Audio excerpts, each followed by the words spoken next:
Hello and welcome back to the TV Show Club, the club where we talk about TV shows that I've been recently watching, viewing and enjoying. Let me know what you've been recently watching and enjoying, and if you've seen what I'm about to talk about, let me know in the comments what you thought about it. I was starting to enjoy House of Dragon a little bit less in the last two episodes. This penultimate episode has brought it back a hell of a lot.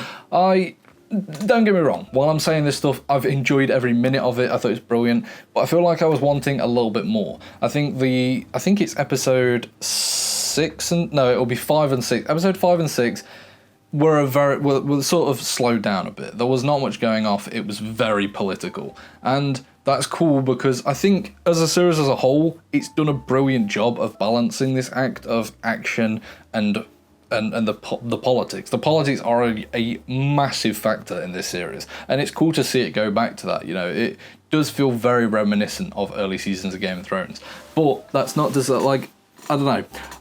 I sort of thought there would be more dragons, and that's why I think I really loved episode 7, because it gave me that satisfaction. Like that last 20 minutes of trying to find the dragon rider, and then you get one dragon come out, and then oh, there's another dragon, and then that final shot. I think I tweeted about it, but that will go down as one of my favourite shots in like fiction. That shot of Rhaenyra just stood with her castle behind her and 3 dragons. Like oh my god, what a badass shot. The framing of it, the everything, the lead up to it, with Vhagar flying in towards her and then having to turn around because he doesn't want the smoke. Just what an absolutely brilliant treat of television that last sort of 20 minutes was. And that's kind of what I wanted it to be, this show, and I'm glad that they did do that and it wasn't just like a final episode thing, because like I say, the politics has been very heavy in this series, and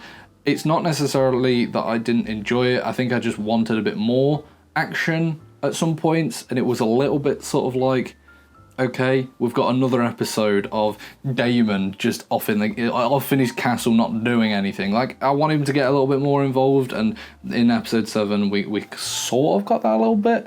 But like Rhaenyra, she's not done much, she's not really moved much. It felt a little bit stagnant, like every single character was just sort of getting worse off, and nothing was really going right for anyone, and it wasn't necessarily moving anywhere in anyone's direction, which I know it doesn't go well for any of the characters, but also at the same time, I want to at least feel like it's moving forward for them. Like, I want to at least feel like they're making some progress in the war, or just something like that. And so I've not necessarily loved it for that aspect, and yet at the same time, I have loved the small folk politics, them getting involved, the fact that they've like played just the whole city, like the sending the food over to them, and just having all these whispers of, oh, Rhaenyra, yes, put the flags and the banners up. Like, that was crazy. The fact that the small folk revolted against them, like, and was attacking them in the streets, that's